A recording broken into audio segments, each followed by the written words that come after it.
To formally welcome us and set the tone for the afternoon, it is now my privilege to invite Mohua Sheth, founder of the Rainbow Room Kolkata, to participate in these important conversations. Mohua, over to you. All of you like this. 31st March, when I was standing there in Ranuchaya Moncho, the protest of the amendment bill that had come out for the TG Act, I felt very strongly that we needed to have this intersectional solidarity across, all parents need to come together, and we all need to come together and protest and, help each other. That's the time when I started thinking, and I can't believe that today we are here. And all of you are here with me and with all of us, and we are actually doing something like this, as beautiful as Amar Shantan, Amar Pran. And I think all of us, Jader Shantan Ache, Jara chosen families, Jara Shantan Nei, Tarao Shantan, Tadero Nanan Dhorone Shantan Take. And so that's where we are. So even when my child was 3 years old, I knew he was different. Didn't know what or didn't know how. And I was waiting with bated breath to see him grow and become who he is. Today, he's my strongest ally, my harshest critic. Ma! And then I'm like, Kibul Kullam, the love of my life. And we have each other's back. While we try to teach our children all about life, our children teaches us what life is about. And that's where we grow as parents. So watching him suffer through bullying, othering in school, and para kids, but also within the family, desperate to protect him from so-called evils of the society, as only a mother would, it became crystal clear to me that it is a deep-rooted social construct that everyone is caught into. And then we end up hurting others. But it's only a social construct. So if a thinking, empathetic society can also choose to alter that construct, right? Only to make happier, healthier families where all children can bloom. Wouldn't that be beautiful? Don't we all want that? Put up your hands if you want that. See? We all want that, but why is it so difficult? Why does it become so difficult to accept kids who are different, be it queer, be it neurodivergent, or any other way? Why do we even today hesitate to invite these children into our social functions? That is what we hope to have this conversation today. Honest, open conversations. Blunt maybe, but conversations that has the power to alter our thoughts and our actions. Right? No child is any less, and they bring their unique self to the world. And it is up to us to see them just that way and hold them that space with love to grow. If we can just promise to be kind and show love, then we can move mountains. We can create the perfect space for all children, no matter who they are. And I'm out of my mind to see overwhelming response to this event. And it fills me with hope. Hope that we can come together and build a world that is equitable and fair. So yes, listen with an open heart and be inspired. আজকে আমি আপনাদের বন্ধু এবং সারথীর মতো থাকব এই সারা দুপুরটা। আমার নাম Upamanyu Sengupta. As we move to the first segment for today's program, we turn to the people who often are at the heart of every child's journey, the parents. Much has been written about acceptance, inclusion, and belonging. But behind every statistic and every social conversation are real families, real emotions, and real stories. Our first session, Beyond Normative Parenting, brings us voices of parents who have navigated uncertainty, learning, growth, and challenges, and untimely love. Their journeys remind us that parenting is not about having all the answers. It is about having the courage to keep showing up for our children. Today, they share not theories but lived experiences, stories that have the power to educate and inspire another parent to feel a little less scared and a little less alone. It is my privilege to welcome our storytellers, Anjana Banerjee, a homemaker and a wife turned professional in middle age, a survivor ready to take on challenges. She has 19 years of teaching experience in management institutes. She is a proud mother of a queer son. Dr. Amrita Panda is a rehabilitation psychologist, researcher, and a social entrepreneur specializing in developmental disabilities, autism, and psychological rehabilitation.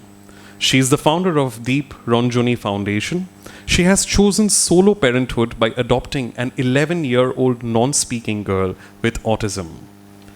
Indrani Sen,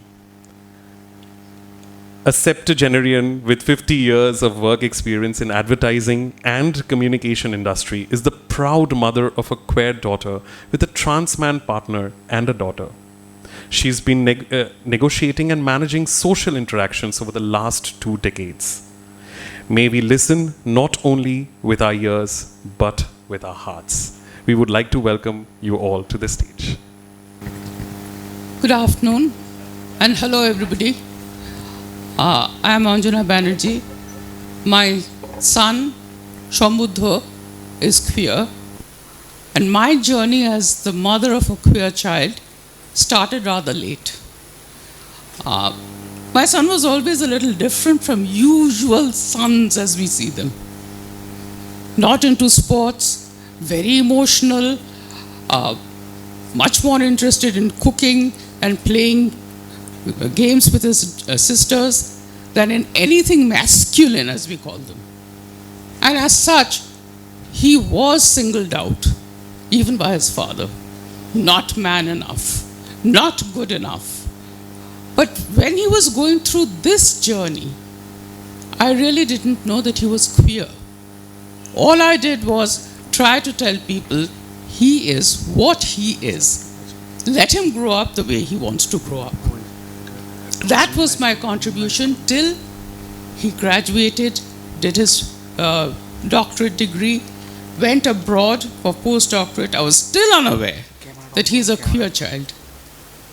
When I was visiting him in the US, his coming out was most undramatic, most mundane, and I won't even call it an event. We were just at the breakfast table. He suddenly turned around and said, "Ma, I have something to tell you." So I said, "Okay, go ahead. Tell me, what do you want to tell me?" "Ma, I like men." And he walked off, leaving me looking around. What did he just say? But the thing is, I felt no rush of emotion at all.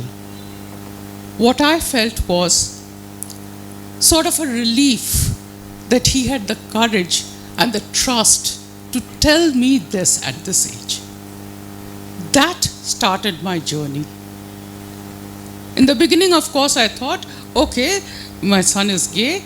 All I have to do is understand that there will not be the usual straight line. After education, job, after job, marriage, after marriage, children. That's not going to happen. I was not even aware that there would be partners along the way, if there were going to be any. So that I thought was easy enough, fine. As the years went by, I started learning parenting a queer child goes way beyond just realigning your thoughts. It asks you to unbox yourself first. Take away all the preconceived ideas in your mind and to learn from your child. It's an unlearning and a learning. It was like, what shall I say?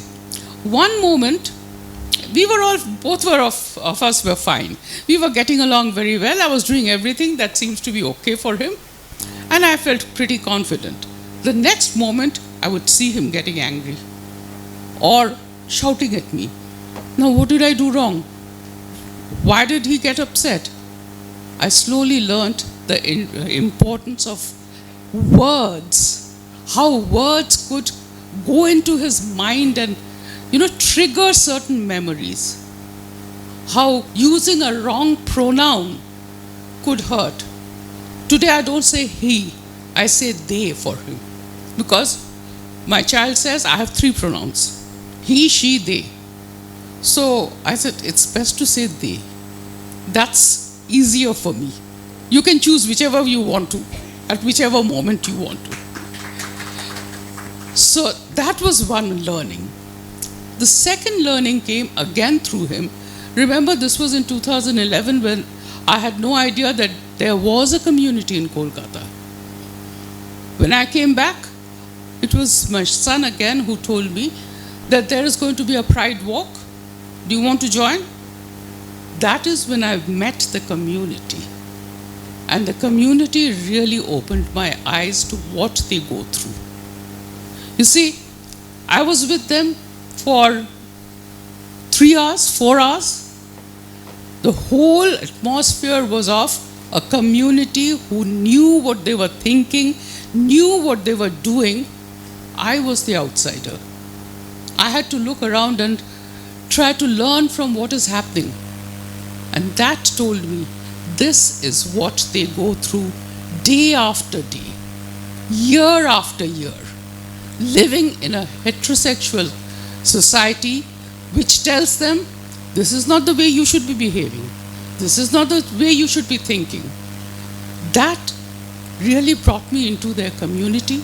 And from there, my son and I, when he returned for a year and a half to India, we started an intersectional feminist cafe along with his community friends. We had these people coming over to our house. We had a lot of food, laughter, performances. Whatever you wanted to do, you were free to do.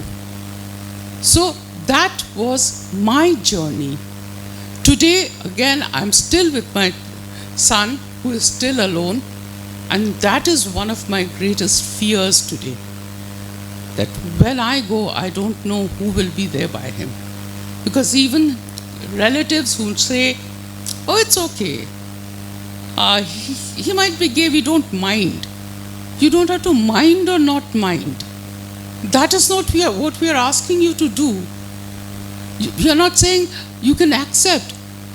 You sort of put up a wall the moment we start talking about anything queer.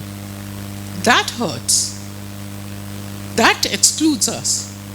And the isolation that they feel has become, in part, my isolation too. Today, when I'm talking to you, I know I can say whatever I want to. And I will have an audience that will listen to me. In the outside world, I have to zip myself. Because people will not understand, they will start judging.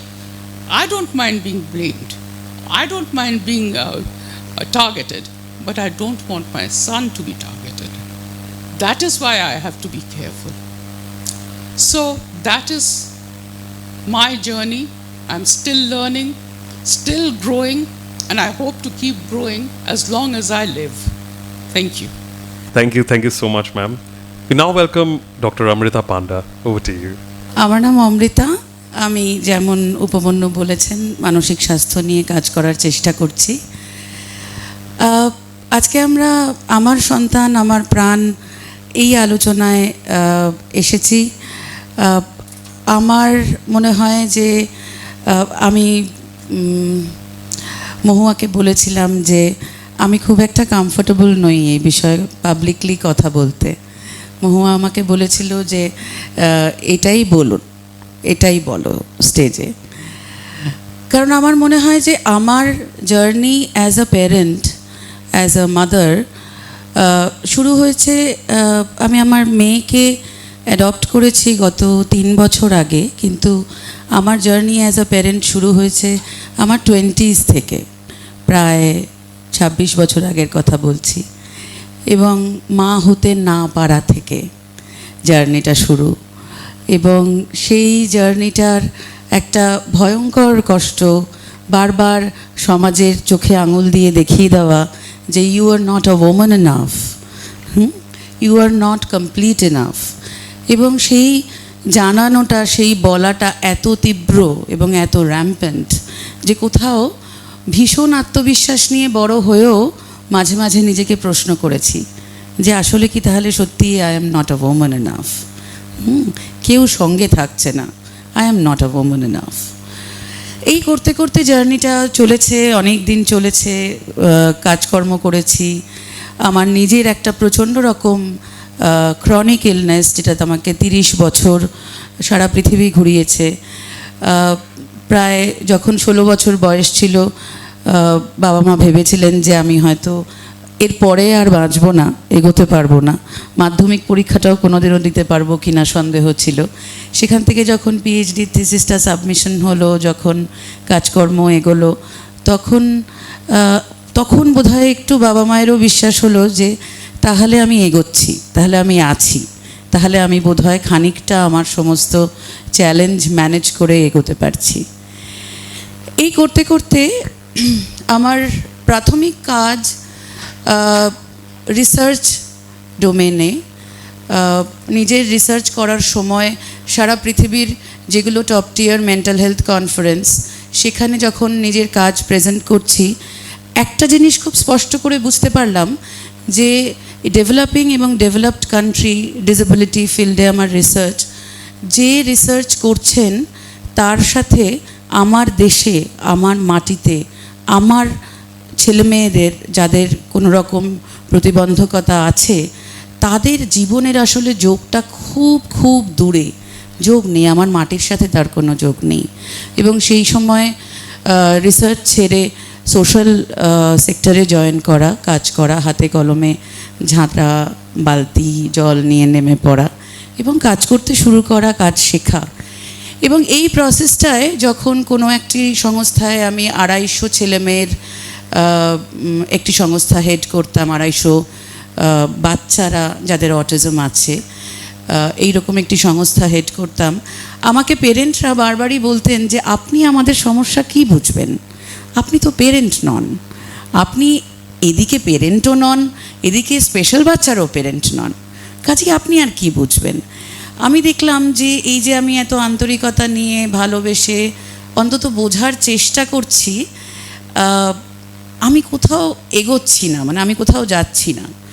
তো এই একটা জায়গা থেকে পথ চলা এবং বুঝতে পারি যে যতটাই এগোই, যতটাই আমি একজন মানুষকে ভালোবাসি, যতটাই তার জন্য আমি ভালো চাই এবং আমি আমার জায়গা থেকে চেষ্টা করি, লিগ্যাল অধিকার না থাকলে আসলে কোনো বাচ্চার কোন জীবনে কোনো ডিসিশন আমি নিতে পারছি না। এইভাবে চলতে চলতে 2024 সালে 23 সালে আমার ঘটনাচক্রে আমার মেয়েকে, আমার অ্যাডপশন, আমি সারা জীবন অ্যাডপ্ট করতে চেয়েছিলাম একজন নিউরোডাইভার্স মানুষকে, বাচ্চাকে। তার কারণ আমি নিউরোডাইভার্সিটির সাথেই স্বচ্ছন্দ।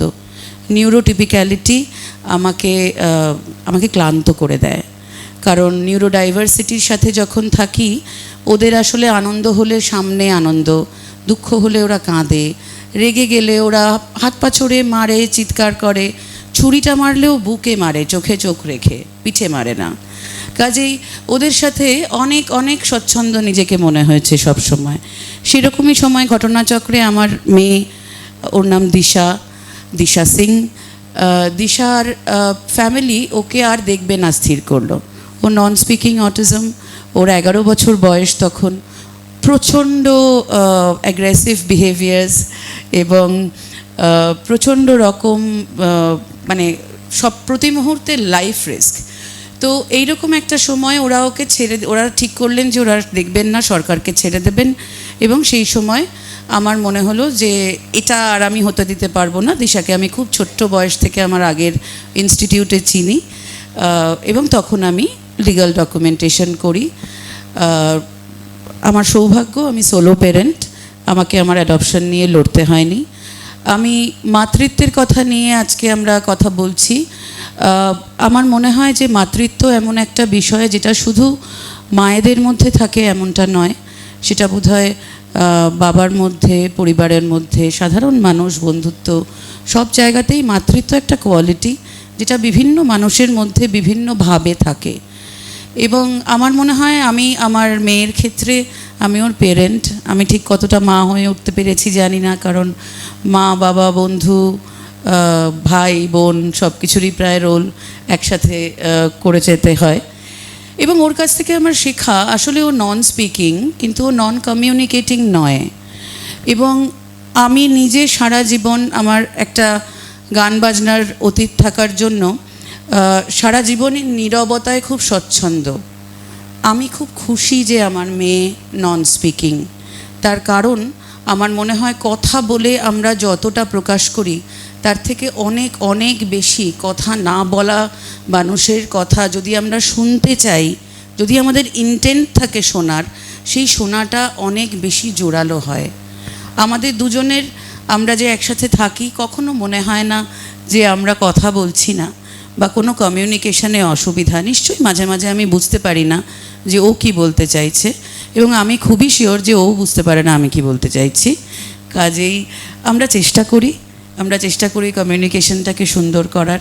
এবং অদ্ভুতভাবে যে বাচ্চাটি 11 বছরের একটা দিন, আমি ওকে 4 বছর বয়স থেকে চিনি, 11 বছরের একটা দিনও যে বাচ্চাটিকে আমি রক্তাক্ত ছাড়া কিছু দেখিনি, একটা দিনও দেখিনি, যে ফিজিক্যালি, মেন্টালি, সেক্সুয়ালি ভয়ঙ্করভাবে অ্যাবিউজড ফর 11 ইয়ার্স, যে সারাক্ষণ আমার কাছে আসার পর প্রথম যে সময়টা সারাক্ষণ সব কিছু ভেঙে ফেলছে, আমার বাড়ির সমস্ত আসবাবপত্র, আমার নিজের হাত পা, মানে 4টে হাত পা প্রায় একবার করে তো অন্তত ভেঙেইছে, তো সবই এরকম একটা ধ্বংসাত্মক অবস্থা।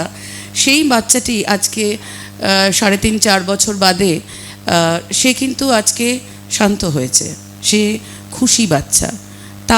সে যখন ওই ভাঙচুর করছিল তখন আস্তে আস্তে বুঝতে পারছিলাম যে তার না কন্ট্রোল লাগে জীবনে। সে পুরো জীবনটা সে কন্ট্রোলড হয়েছে বাইরের পৃথিবী দিয়ে। সবাই বলেছে, যা যা বলেছে তাই তাই তাকে করতে হয়েছে। বোধহয় আমাদের অনেককেই করতে হয়, আমরা এভাবে রিট্যালিয়েট করি না বা প্রকাশ করি না। ওদের প্রকাশটা যেহেতু অনেক নিয়ম কানুন, সোশ্যাল কগনিশন না মেনে হয়, তাই সেটা এতটা অ্যাপারেন্ট। তো আজকে আস্তে আস্তে আমরা একটা জায়গায় পৌঁছতে পেরেছি যেখানে দিশা ভালোবাসা বোঝে, সেফটি বোঝে, এবং ও একটি খুশি বাচ্চা। এবং আমরা দুজন খুব সুন্দরভাবে একটা পরিবারে আছি। এবং যেমন ম্যাম বললেন যে প্রত্যেকটা দিন অনেক কিছু শেখা এবং লার্ন করা এবং আনলার্ন করা, এবং আনলার্ন করাটা বোধহয় আমাদের ক্ষেত্রে আরও বেশি জরুরি, নিউরোটিপিক্যাল মানুষদের ক্ষেত্রে। কারণ আমরা যতই সোশ্যাল কগনিশনকে অস্বীকার করি, কিছু কিছু জিনিস জেনেটিক্যালি আছে যেগুলো বুঝতে পারি অনেক সময় বেরিয়ে আসে, এবং সেই সময় সেটাকে শিখে আবার সেটা নিয়ে কাজ করা নিজেদের সাথে। তো এইভাবে আমাদের জীবন চলছে। এবং আমার মনে হয় যে আমি আমার জীবনের যত লড়াই, একজন মানুষ হিসেবে আমার অসুস্থতা, আমার ব্যক্তিগত জীবনের লড়াই, সমস্ত কিছু কোথাও এসে একটা জায়গায় স্থিতি পেয়েছে। এবং আমি আমার নিজের ঘর পেয়েছি। আমার ধারণা, আমার মেয়ের মুখটা দেখে আমার মনে হয় যে আমার মেয়েও নিজের ঘর পেয়েছে। তো এই যাত্রাটা আমরা করছি, আরও করব, এখনও অনেক দিন আশা করছি। আপনাদের সবার আশীর্বাদ, ভালোবাসা নিশ্চয়ই আমাদের সাথে থাকবে, এই আশা রাখি। Thank you. আর একটা ছোট্ট কথা বলতে চাই যে আজকে আমার খুব সৌভাগ্য যে এইরকম একটা জায়গায় আমি এই কথাটা বলছি, এবং স্বীকার যে বিষয় নিয়ে কাজ করে আমার এতটা মনের কাছাকাছি বিষয়। এবং আমাদের নিউরোডাইভার্সিটির ক্ষেত্রে আমাদের এত রকম, মানে আমরা নিউরোডাইভার্সিটি কন্ডিশন নিয়ে এত ফোকাসড এবং এত বদার্ড যে আমরা কোথাও নিউরোডাইভার্সিটি আর কুয়ারনেসের ইন্টারসেকশন নিয়ে কাজ করার জায়গায় এখনও ততটা এগোতে পারিনি। আমরাও আমাদের ছেলে মেয়েদের মধ্যে বহু এরকম মানুষের স্ট্রাগল পাই, যেগুলো বেশিরভাগ ক্ষেত্রেই আনঅ্যাড্রেস থেকে যায়। কিন্তু আমরা চেষ্টা করি, বিশেষ করে আমি যেহেতু ডেভেলপমেন্টাল ডিসেবিলিটি মানে যেটা ইন্টেলেকচুয়াল ডিসেবিলিটি সেই জায়গায় কাজ করি, সেখানে আরও বেশি আনঅ্যাড্রেস থেকে যায়। এটা একটা খুব বড় জায়গা। আমি চাইবো যে এটা নিয়ে যদি আমরা পরে আরও কথা বলতে পারি, আলোচনা করতে পারি। এবং আমার খুব সৌভাগ্য যে আজকে এই কথাটা আমি বলছি এমন একজনের সামনে, এই রুমে, যে আসলে আমার এই পুরো জার্নিটা আমার বাবা মার পাশাপাশি আমার জার্নিটাকে হয়তো ততটাই কাছ থেকে চেনে এবং ততটাই জার্নিটাকে সম্পূর্ণভাবে সাপোর্ট না করলে আজকে আমি এই জায়গায় কথা বলতে পারি না। তাকে ধন্যবাদ। তাকে আর সবার মধ্যে আলাদা করে বলছি না, কিন্তু অনেক অনেক ধন্যবাদ। পাবলিক প্ল্যাটফর্মে কখনো ধন্যবাদ বলা হয়নি। Thank you. Thank you so much Amrita ma'am. And এই কথাটা খুব সত্যি যে just like neurodiversity and queerness, এই ব্যাপারটা এখনও কম্বাইন করে যে রিসার্চটা এখনও নেই বা অনেকটা কাজ নেই। আই থিঙ্ক আরও অনেক জায়গা আছে যেখানে অনেকগুলো কাজ নেই, যেখানে ইটস অলসো ভেরি ইম্পর্ট্যান্ট যে এখানে many of us are parents here, and it's very important যে এই ডিসকাশনগুলো আরও নিজেদের মধ্যে হোক, so that we can go back to the people who can actually enable us to get better at what we are doing. So we have a parent support group that we want to create. If you wish to join that group, we have a register outside. You may register your name and number and your email address so that we can form the parent support group and we can have these discussions happening more frequently, because this is important. এই জায়গাগুলো অন্ধকারে থাকার প্রয়োজন নেই, উচিত নয়, আলোর দিকে এগোতে হবে। With that, I would love to invite Indrani Sen ma'am. নমস্কার। এখানে উপস্থিত আমাদের সব সন্তানদের, সব বাবা মাদের, শিকারের সব বন্ধুদের আমার সাদর সম্ভাষণ জানাই। আমার নাম ইন্দ্রাণী সেন। আমার দুটি মেয়ে আছে। হ্যাঁ, দুটি মেয়ের মধ্যে আমার ছোট মেয়েটি, সে, যেটা আপনারা ইন্ট্রোডাকশনে শুনেছেন, সে কোয়ার এবং তার পার্টনার একজন ট্রান্সজেন্ডার ব্রিটিশ সিটিজেন, এবং তাদের একটি সন্তান আছে। সন্তানটি কন্যা সন্তান, অ্যাডপ্টেড নয়। আমার মেয়ে স্পার্ম ব্যাংক এবং IVF-এর সাহায্য নিয়ে নিজেই সেই সন্তানকে জন্ম দিয়েছে। একটু বয়সাপেক্ষ ব্যাপার, কিন্তু সমকামী দম্পতিদের মধ্যে কেউ যদি এভাবে সন্তান চান, সেটা করা সম্ভব। আচ্ছা, এবার চলে আসি আমার নিজের এই মেয়েকে নিয়ে আমার নিজের অভিজ্ঞতা এবং আমার যাত্রা, সেই প্রসঙ্গে। ছোটোবেলায় আমার একেবারেই ধারণা ছিল না যে আমার মেয়ে কিছু অন্যরকম। দিব্যি নাচতো, গাইতো, হ্যাঁ, সাঁতার জানতো, রোয়িং করতো, এসবও একটু একটু ছিল, কিন্তু কোনো রকমভাবেই কিছু বুঝতে পারিনি। কলেজে যখন গেল তখন তার ছেলে বন্ধু মেয়ে বন্ধু ছড়াছড়ি ছিল, সেখানেও কিছু বুঝতে পারিনি। দিল্লিতে গেল পোস্ট গ্রাজুয়েট পড়তে। একটা ছুটিতে বাড়ি এসে বলল প্রথমে যে আমার মনে হচ্ছে আমি বাইসেক্সুয়াল, আমার বোধহয় ছেলেদের থেকে মেয়েদেরই বেশি ভালো লাগে। আমি বললাম হ্যাঁ আচ্ছা, হ্যাঁ শুনলাম, নিজে বুঝবার চেষ্টা করলাম, কিছুটা আশঙ্কিত হলাম যে এটার পরিণতিটা কোন দিকে। এবং যা আশঙ্কা করেছিলাম, আর বছর দেড়েক পরে সে বলল যে না, আমার মনে হচ্ছে আমি বোধহয় মেয়েদেরই বেশি পছন্দ করি, আমি লেসবিয়ান। আমি বললাম আচ্ছা। ধাক্কা খেয়েছিলাম একটা নিশ্চয়ই, কারণ ছোটোবেলা থেকে তো কোনো রকম কোনো আভাস ইঙ্গিত পাইনি যে হঠাৎ করে যদি এটা মুখোমুখি দাঁড়াতে হয়, এবং শুধু দাঁড়াতে হয় তাই না, ভাবতে হয় যে এটা নিয়ে বন্ধু বান্ধব, আত্মীয় স্বজন, সমাজ সব কিছু নিয়ে আর এই সন্তানকে নিয়ে আমাকে চলতে হবে। তাও সেই চলা শুরু হলো। আস্তে আস্তে কাছের ঘনিষ্ঠ বন্ধুবান্ধব, দু চারজন আত্মীয় স্বজন, সবাইকে একটু একটু বলতেও শুরু করলাম। তারা অনেকে এটা ঠিকভাবে গ্রহণ করলেন, অনেকে করলেন না। সেটা নিশ্চয়ই আমাদের সব মায়েদেরই অভিজ্ঞতা হয় যে এই ধরনের সন্তানদের নিয়ে যখন আমাদের সমাজে পরিচয় করাতে হয়, তখন সেখানে অনেক অসুবিধা আমাদের সম্মুখীন হতে হয়। তারপরে দিল্লিতে জেএনইউ থেকে পোস্ট গ্র্যাজুয়েট করে আমার মেয়ে চলে গেল ইউকেতে পিএইচডি করতে, কেমব্রিজ ইউনিভার্সিটিতে। কেমব্রিজে পড়াকালীনই ওখানে একটি ব্রিটিশ সিটিজেন, ধর্মে আবার ইহুদি, তার সঙ্গে পরিচয় হলো। সে এলো ইন্ডিয়াতে আমাদের বাড়িতে। দেখলাম খুব ভালো, সুন্দর, মানে অনেক কিছু জানে, খুব স্বচ্ছ বুদ্ধি, একটা স্বাধীন মনের মেয়ে বলা উচিত না, স্বাধীন মনের মানুষ। আমার ভালো লাগলো তাকে। তারপরে তাদের সেই সম্পর্কটা একটু পরিণতির দিকে গেল। পিএইচডি করার পরে তারা দুজনে, ওখানে ইউকেতে এটা করা যায়, তারা দুজনে সিভিল পার্টনারশিপে তাদের একটা রেজিস্ট্রেশন হলো। সেই সিভিল পার্টনারশিপটা আমি অ্যাটেন্ড করতে গিয়েছিলাম ইউকেতে, এবং তখন আমার যা অদ্ভুত অভিজ্ঞতা হয়েছিল। সেখানে ওদের আত্মীয় স্বজন, ওর পার্টনারের বাড়ির লোকেরা, তারা সবাই মেনে নিয়েছিল।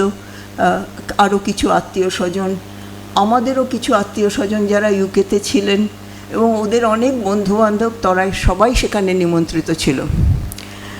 এবং আমার যেটা সবচেয়ে অদ্ভুত অভিজ্ঞতা হয়েছিল যে অনুষ্ঠানটার পরে ওদের বন্ধুবান্ধব অনেক LGBTQ ছেলেমেয়েরা, তারা আমাকে এসে জড়িয়ে ধরেছিল, কেউ কেঁদে ফেলেছিল, বলেছিল আমার মা যদি তোমার মতো হতো। আমি এত কষ্ট পেয়েছিলাম সেদিন, আমি বলতে পারি না। আমার মনে হয়েছিল এই ছেলে মেয়েগুলোর কত দুঃখ যে ওদের বাড়ি থেকে ওদের এই পরিচিতিটাকে মেনে নেয়নি। যাই হোক, সেই তো যাত্রা শুরু। বন্ধুবান্ধব, আত্মীয় স্বজনদের সবাইকে বললাম যে আমার মেয়ে এরকম সিভিল পার্টনারশিপ করেছে, এবং এই তার পার্টনারের পরিচয়।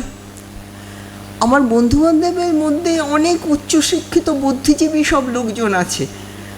আমি বুঝতে পারলাম যে শিক্ষার সঙ্গে এই বিষয়টা মেনে নেওয়ার কোনো সম্পর্ক নেই। অনেক উচ্চশিক্ষিত লোকও কীরকম যেন ব্যাপারটা মানতে পারলেন না। অনেকে যাদের বেশ মানে ভালো রকমের, আমি মানে ছোটোবেলায় একটু রাজনীতি করতাম এবং লাল ঝান্ডার রাজনীতি করতাম, সেই সব কিছু বন্ধুবান্ধবদেরও যাদের বললাম, দেখলাম তারাও যেন কীরকম চুপসে গেল, মানে ঠিক মেনে নিতে পারলো না। অনেকে মেনে নিল, অনেকে যারা মেনে নিল তারা বেশ অল্প শিক্ষিত, তাদের এইটা সম্বন্ধে খুব বেশি জ্ঞান থাকার কথা নয়, কিন্তু তারা খুব স্বাভাবিকভাবেই মেনে নিল। এবং এই যে তফাৎটা, এটা কিন্তু এখনও চলছে। আমি এখনও এটা নিয়েই বাঁচি। মানে আমাকে যখন কেউ আমার ছোটো মেয়ের সম্বন্ধে প্রশ্ন করে, কেউ বলে ওরা কেমন আছে, আর কেউ বলে তোমার ছোটো মেয়ে ও কেমন আছে। তো সেই ও আর ওরা, এই তফাৎটা, এটা কিন্তু যাওয়ার নয়। এটা বোধহয় আমাদের সারা জীবন এটার সঙ্গে লড়াই করে, যুদ্ধ করে যেতে হবে। তারপরে এলো আরেকটা অধ্যায়। আমার মেয়ে পিএইচডি করার পরে আমেরিকায় চলে যায় চাকরি নিয়ে, এবং সেখানে গিয়ে তারপরে তার সঙ্গে ওর পার্টনারও যায়, এবং সেখানে গিয়ে সে আমেরিকা থাকাকালীন তার পার্টনার মানুষটি, তার মনে হয় যে সে ট্রান্সম্যান। তার নিজের যে অভিজ্ঞতা, তার যে পরিচয়টা সে সবাইকে দিতে চায়, সেটা লেসবিয়ান হিসেবে নয়, সে ট্রান্সম্যান হিসেবে সেই পরিচয়টা দিতে চায়। তখন আমাকে আবার আরেকবার হতে হলো যে তাদের সম্পর্কটা একই থাকছে, তারা দুজনে পার্টনার, কিন্তু তারা দুজনে আর সেম সেক্স পার্টনার নয়। আমার মেয়ে তখন পরিচিতি দেখতে শুরু করলো কুয়ার হিসেবে, আর তার পার্টনার হয়ে গেল ট্রান্সম্যান। তো এই পুরো যাত্রাটার মধ্যে দিয়ে আমি এসেছি, এবং আমি বর্তমানে যেখানে দাঁড়িয়ে আছি সেখানে আমি এদের নিয়ে খুব খুশি। এরা দিব্যি সুখে সংসার করছে, বাচ্চাটাও বড় হচ্ছে। হ্যাঁ, তার মধ্যেও অনেক যুদ্ধ আছে। বাচ্চাটা স্কুলে যায়, সেখানে স্কুলে যারা বাবা মারা থাকেন, এটা আবার আরেকটা অধ্যায়। সব বাবা মারা সমানভাবে একটা LGBTQ পেরেন্টসের বাচ্চাকে গ্রহণ করতে পারেন না। বাচ্চাটার এখনও অনেক কিছু বোঝা বাকি, কিন্তু তাকে এর মধ্যে স্কুলে কেউ কেউ প্রশ্ন করে, তোমার বাবা কোথায়, তোমার বাবা নেই? সে, আমি জিজ্ঞেস করেছিলাম যে ও কী বলে। হ্যাঁ, ও নাকি বলে মাই ড্যাড ইজ ডিফারেন্ট। হ্যাঁ, আমার বাবা অন্য রকম, কারণ ও মাকে মা বলে ডাকে। হ্যাঁ, আর ওর পার্টনারকে বাবা বলে ডাকে। বাবা বাবা কথাটা নাকি হিব্রুতেও আছে। হ্যাঁ, মানে ইহুদিদের যেটা অরিজিনাল ভাষা। এর মধ্যে আমি একটা জিনিস, এটা তো গেল আমার নিজের জার্নি, এর মধ্যে আমি একটা জিনিস বিশেষ করে বলতে চাই, যে আমার মেয়ের US এবং UKতে থাকার সূত্রে আমি বারবার ওখানে গেছি, এবং আমি একটা জিনিস যেটা অনুভব করেছি, যে আইনই সব কিছু নয়। আইনের বাইরেও সবচেয়ে বড় কথা হচ্ছে বাবা মার কাছে তাদের পরিচয়, বাবা মা তাদের গ্রহণ করছেন কি না, পরিবার তাদের গ্রহণ করছে কি না, এটা সবচেয়ে বড় কথা। হ্যাঁ, আইন আইনের জায়গায় থাকবে, আইন আইনের মতো চলবে। আমেরিকা হচ্ছে এমন একটা দেশ যেখানে এক প্রদেশ থেকে আরেক প্রদেশে এই আইনগুলো পাল্টে যায়। এটা, এই আইনগুলো সব স্টেট লেজিসলেশনের আন্ডারে পড়ে, ফলে একটা স্টেট অ্যাকসেপ্ট করে, আরেকটা স্টেট অ্যাকসেপ্ট করে না। পাশাপাশি স্টেটে এরকম হয়। হ্যাঁ, তাছাড়া আমেরিকায় বেশিরভাগ মানুষই খুব গোঁড়া ক্যাথলিক ক্রিশ্চিয়ান, এবং তাদের সেই ক্যাথলিক ক্রিশ্চিয়ান মনোভাবে এই ধরনের আমাদের সন্তানদের কোনো জায়গা নেই। ফলে সেখানে তারা খুব কষ্টে থাকে, বাড়ির থেকে তারা এই সাপোর্টটা পায় না, সাহায্য পায় না। বাড়িতে থেকে তাদের বের করে দেওয়া হয়, তাদের সঙ্গে বাড়ির লোকেরা কথা বলে না, খুব দুঃখে থাকে তারা, খুব কষ্টে থাকে। আমরা অনেক সময় ভাবি ও বিদেশে থাকে তোমার মেয়ে, তাহলে কি, তাহলে আর তার তো কোনো সমস্যাই নেই, বিদেশে তো এসব চলে না। বিদেশে সব কিছু চলে না। ইউকেতে আবার সব জায়গায় আইন আছে, সব কিছু আইন আছে। হ্যাঁ, homosexual বা queer and other people, they can have civil partnership, সেটা ওখানে আইন গ্রহণযোগ্য। ওখানে চাকরি ক্ষেত্রে কোনো ডিসক্রিমিনেশন হয় না এসবের জন্য। ওখানে স্কুলে LGBTQ পেরেন্টস বা দম্পতিদের ছেলে মেয়েদের নেওয়া হয়, তাদের এগেনস্টে এডুকেশন সিস্টেম কোনো ডিসক্রিমিনেশন করে না। কিন্তু তার ফলে কি ডিসক্রিমিনেশন নেই? পদে পদে আছে, কারুর কাছে অ্যাকসেপ্টেন্স আর কারুর কাছে নন অ্যাকসেপ্টেন্স।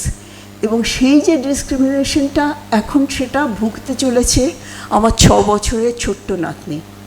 কারণ তার এখন আস্তে আস্তে ওই অভিজ্ঞতাটা হচ্ছে যে একজনের সঙ্গে সে খুব ভালো স্কুলে বন্ধু হলো, তার বাড়িতে গিয়ে যখনই সে খেলতে চায়, তার বাবা মারা এড়িয়ে যায়, তাকে তারা নানা ছলছুতোয় সেই খেলার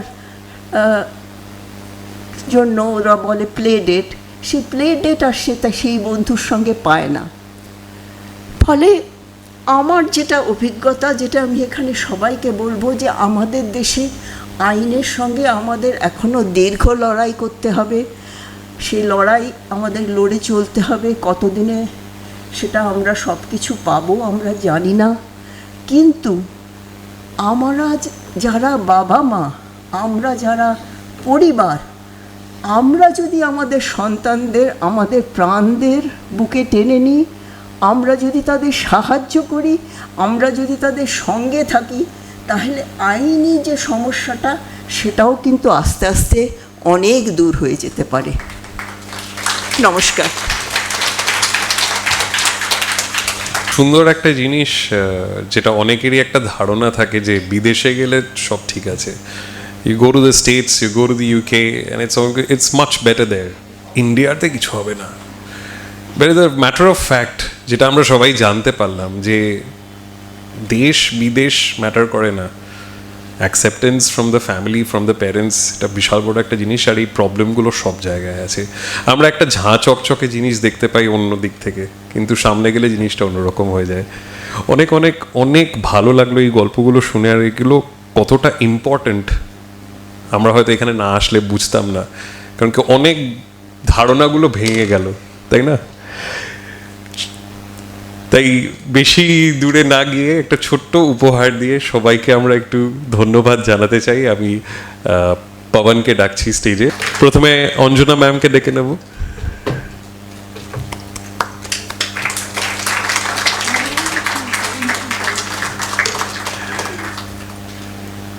ডক্টর অমৃতা পান্ডা।